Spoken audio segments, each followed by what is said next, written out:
What's up guys, Larry Chen here. Welcome to another episode of Hoonigan Autofocus. That's your brilliant plan? Don't worry, Papa's gonna teach you some new tricks.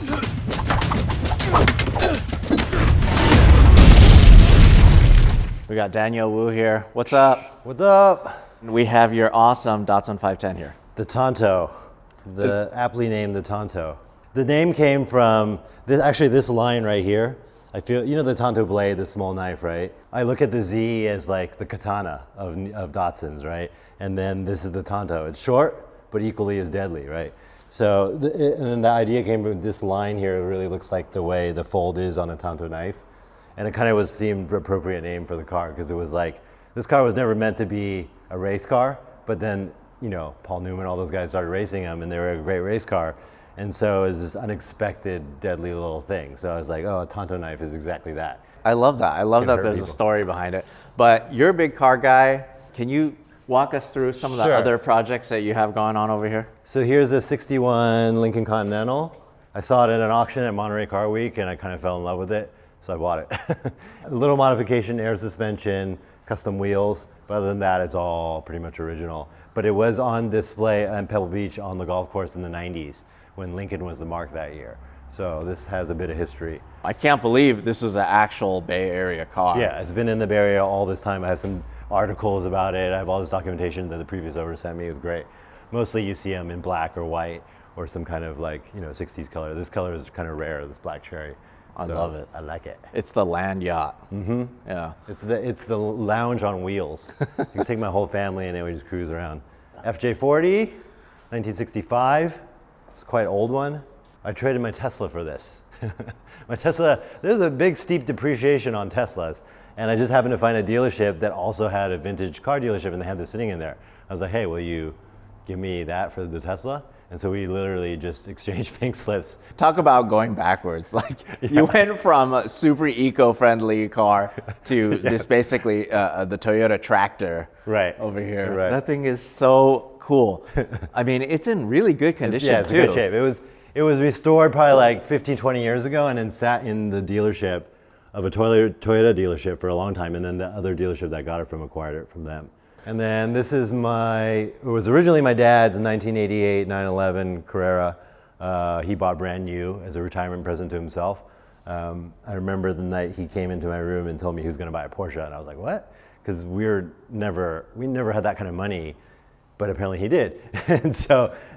Surprise. Yeah, surprise. So the next day we go down to the dealership and he asked me to choose the color. So I chose this Cassis red, which is a very rare color. I think Matt Farah has one, his safaried out version. I had my dad put the whale tail on, even though this is not a wide body 930. So that was my first kind of foray into car modifications at like 12, I guess. Well, so you actually like told him kind of what to get then. Well, I said, yeah, choose this color. And like, you know, the dealer couldn't find one and we had to go, I think they got it in Southern California and brought it to exchange it with another dealership and got it up here. And then I think at the time I wanted this color with a white interior. I'm glad I didn't get that because this burgundy interior is much more fitting for it. Yeah, this and the whale tail was like my insisting on my dad that he had to get those options. What do we have over here? So this is my buddy's car, 6.3, big old Mercedes. He's a Mercedes guy, so he has tons of Mercedes, like 6 of them. And this guy I went to high school with. So I rent a space out to him here and he uses this. This is clean. I love all the coins, arcade coins. Yeah.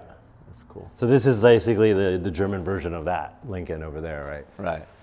Big, stately, you know, family car or lounge on wheels. It's insane to me that Continental was a Bay Area car. I mean, like, where would you park that thing? You have to like park on top of other cars right. to fit it anywhere because in the Bay Area and in New York, you actually use the bumpers as what they're designed feelers, for. right? Yeah, you feel other cars. Oh, okay, so that's where the other car is. All right, so it's called the Tanto, and you kind of told me a little bit about the inspiration from that. Yeah. What made you get into this kind of hobby to begin with, like classic Japanese cars? The first hot rodded car I ever rode in was a 510, so I have like this emotional connection to it. I used to skateboard when I was a little kid, and all the skaters in the Bay Area, like the cool skaters, had 510s. I remember getting a ride home from this guy from a half pipe and I was just like, this car is awesome. And I always wanted to get one, but I never did. And so when I moved back to the States after living in Hong Kong for 20-something years, I wasn't really into cars in Hong Kong because there's no space, tax is expensive, and you're not allowed to modify cars. So once I moved back here, I was like, you know what, I want to build a car. What should I build? And I just gravitated to the 510. And so in this build, we seeked out Troy Ermish, the 510 King.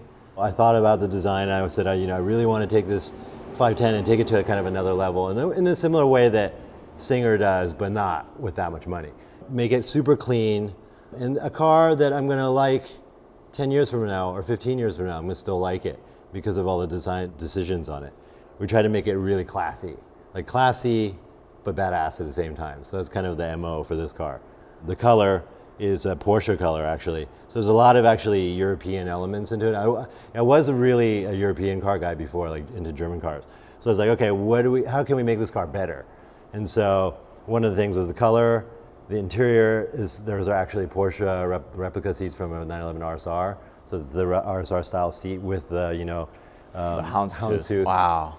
We had the seat manufacturer send us extra material so we could put it in the back and match it. 911 style door pulls, of like the Oh yeah, GT like the car, GT3. the GT cars, the GT3 cars, the RSR, like all that. Trying to make it super clean in the inside, but also respect the history of it. So I tried to use as many kind of Datsun NOS parts as I could. So the Datsun comp steering wheel and the shifter and the supersonic grille. But the big twist that we did on this car that is different, I think, than most 510s is that all the bright work is bronze.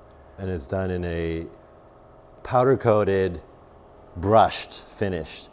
So if you look at it, it has like a brush finish underneath it, which is actually gold and then brushed and then bronze on top. So it's a multi-layer powder coating process. I really do appreciate the fact that you pretty much can buy whatever cool cars you want to buy, Right. As an enthusiast, Right. as a car enthusiast, and also as a movie star. You actually care. You're actually a real car enthusiast, and you care about the little things. I mean, because you designed this car, you didn't actually do all the wrenching from bare shell to what it is No, now. I didn't. I was actually working on my TV series, so I couldn't do it. But with that said, you had your hands pretty much in everything in terms of like the design aspect. Yeah, I had a clear vision Yeah. for it. And with 510s, you see like lots of crazy funky paint jobs and stuff like that you probably regret 5 years later. And so I wanted to have, because I come from an architecture design background, and design is something, you want to do something sustainable that lasts a long time. And I always said, I wanted to design this car in a way that 5 years from now, 10 years from now, 15 years from now, I'll look at it and still like it and go, nah, and not look at it and go, oh, I wish I didn't choose that thing or that one paint job or why did I do like super metallic, high metallic fleck in it. So I wanted to be classy and have longevity, the design. A story is a really important part of design, I think, in terms of it helps you make every other decision along the way. Because you can always go, yeah, I'm gonna choose like the coolest this, the newest this, and blah, blah, blah. But then it becomes this hodgepodge of something that's not necessarily something you may like later because the trends change. And so what you wanna do is choose something that has longevity in the design and something that you could look at again like 10 years from now and go, I'm glad I made all those decisions. So having the story helps tie a cohesive design together instead of being a collage of what's cool at the time, This little character, so what is this So from? these are SEV Marshall headlights, and they're French from the Le Mans rally days in the 80s. And I have an affinity for those cars as well. The one cool thing about working on this car, I was actually working on a movie called Tomb Raider in South Africa while this was being built. So that's 5 months in South Africa, emails back and forth between Troy and me, and then I'm searching for parts online. So I was able to source like all this stuff on the car because he's like, I don't want to do any of that stuff. You do that. I'm like, okay, sure. So that was the work I did. It was all on the computer searching for all these things. So the headlights, the supersonic grille, the new bumpers, the fender flares, the tail, the mirrors, everything. Like I had to find all that stuff. And a lot of it was NOS, which I was really happy about. It's expensive, but it was cool to find all that stuff. I could just picture you in your trailer in South Africa, like all the other castmates are probably doing different things, not looking for Datsun 510 NOS parts. So when you make a movie, there's a lot of downtime, and you're just like sitting around doing nothing really. And so I made it productive. It was like searching for car parts, eBay South Africa, eBay UK, eBay Yahoo Japan, like all that stuff. I dug into that to get all the parts for this car. That's so cool. So you got a custom front plate. It's actually not a custom. I got this at Tokyo Auto Salon the first time I went, and there's a Daihatsu Tanto, which is like this micro van, and that's what that plate is for. But it just happened to be the name of my car, right? The Tanto, so I got it. And this is pretty cool too. Is that custom? That's machine speed. He does a lot of 510 and Datsun stuff. So he made this tow hook, and then there's a little cup holder inside that's made by Machine Speed, but also Lonely Driver, who's on Instagram as well. And of course, the Watanabes with Yes. your own finish. I'm like a huge Watanabe fan. Always been a Watanabe fan, and so I kind of like to put Watanabes on anything. So like at Tokyo Auto Salon, did you see that carbon fiber 911 with the watts on it? Yes. I was like, I love dude, that thing. That's amazing. Yeah. So first of all, like I couldn't source the wheels. Uh-huh. It's like 6 months out to order Watanabe wheels, right? So, and we were building for SEMA, those time constraints. So the front wheels I found in Ireland and the rear wheels in Japan, and they're both different colors. So you had to refinish them. And I was like, okay, let's try this bronze work. And so I had my Ford Focus RS, I'd done the bronze on those wheels before. The Ford Focus has like a lot of spokes, so you can't really see the detailed work as well, whereas there's a lot more surface area on these, where you can see the actual brush work done underneath the coating. I love it so much. Of course, on Toya R8, Yes. 88s. I didn't actually realize this is actually an OEM style fender flare. Right. Until I went to the Nissan Zama museum and I saw these stock cars, like these stock had old them school Skylines that had this exact style Right. over fender. Right. This is not a tuning thing, you know. No, they no, actually no. just took the stock style copied and it. and improved it. Yeah. So that is actually really, really cool. So these are pretty subtle, but it kind of just gives you that width. You can actually run Yeah. wider tires Yeah. on it. So yeah, I wanted everything to be like, what you're saying is like different, but subtly different. Like not, hey, look at me, but like you look at it and you go, oh, okay.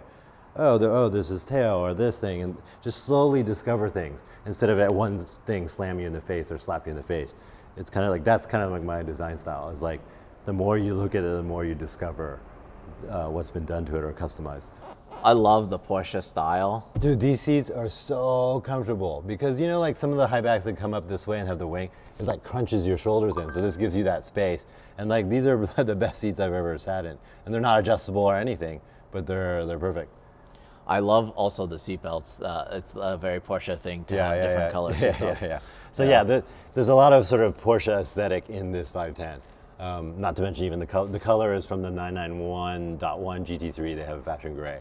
Gauges, everything. Like I could have done digital gauges and all that, but I wanted to keep it as old school as possible because we'll get to the motor later, but the motor is an L series carbureted motor. If it was a turbo thing and blah blah, I would have maybe gone to digital dials or whatever.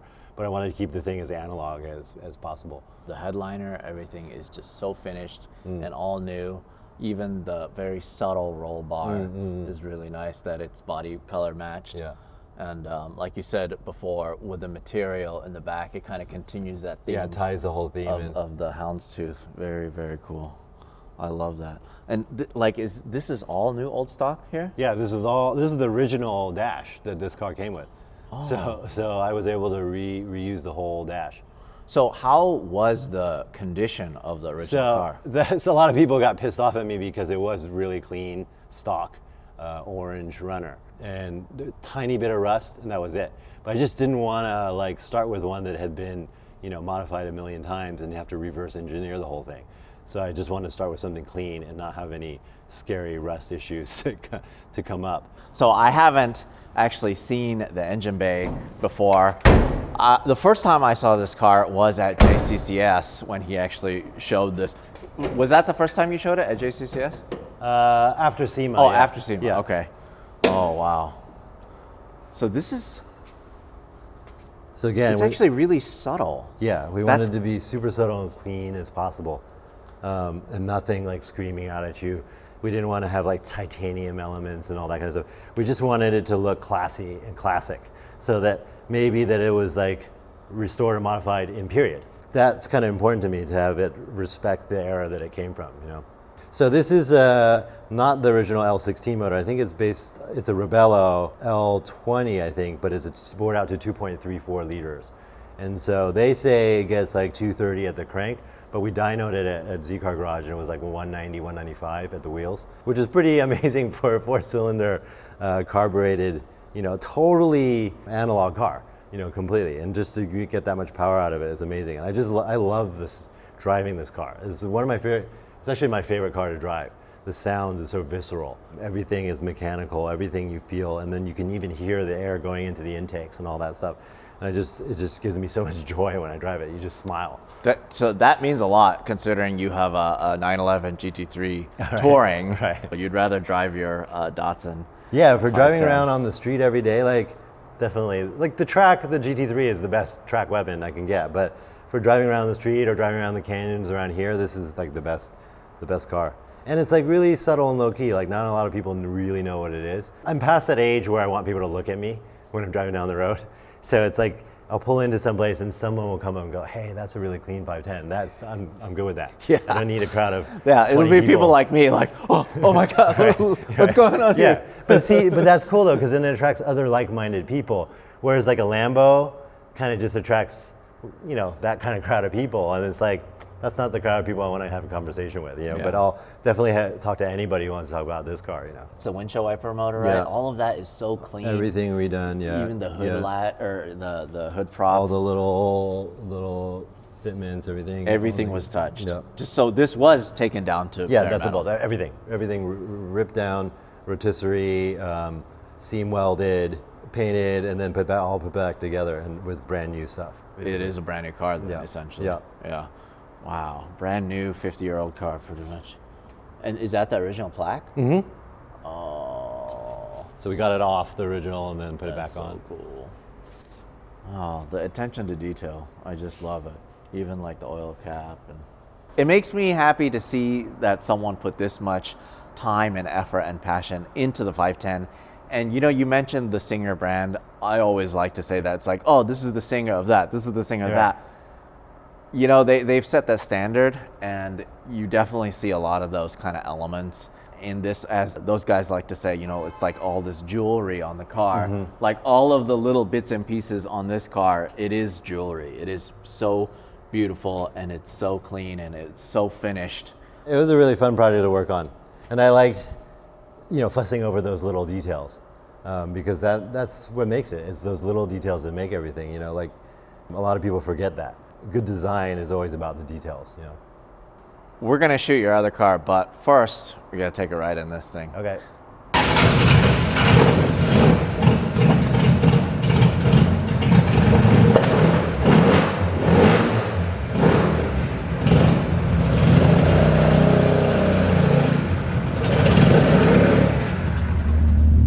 These seats are really nice. Super comfortable, right? I like these a lot. The first time I sat in them, I'm like, oh, these are it. Totally, completely.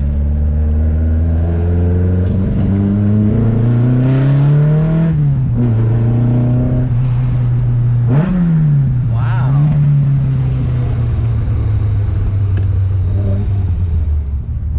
I love that it bounces like every other Datsun. Yeah, I've been trying to fix this problem for a while now. I can't figure it out. So It's impossible. There's no way. Yeah.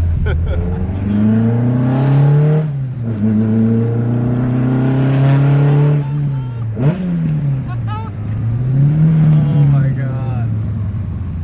That sounds good.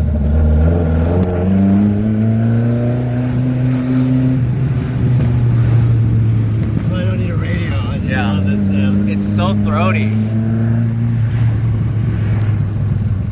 I see why you like it. It's like just that visceral feeling. Like Yeah. you're doing so much just to keep it going. Fully engaged. Like Yeah. there's no, you're not texting anybody while you're driving like this. Yeah. Oh wow, that diff is aggressive. Yeah. Oh, So sticky. I like it.